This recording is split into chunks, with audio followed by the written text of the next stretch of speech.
Siguiendo las tradiciones mexicanas y desde hace 3 años y medio que empezamos mi esposo Enrique Cházaro, presidente del patronato, y yo, no queremos perder esa tradición mexicana del altar de muertos, y por ello el comité de eventos internos que preside Conchita Bascal de Zárraga es la que encargada de poner este hermoso bazar. Hoy fue dedicado a Santa Teresa, Madre de Calcuta, porque si tú sabes que es una frase muy célebre de ella, es: quien no vive para servir, no sirve para vivir.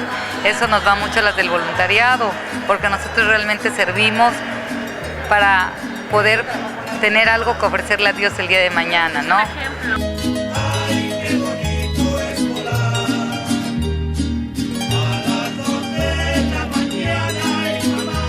Me agarra la bruja, me lleva a su casa, me vuelve maceta y una calabaza. Me agarra la bruja, me lleva al cerrito, me vuelve maceta y un calabacito. Ay, dígame usted, cuántas criaturitas.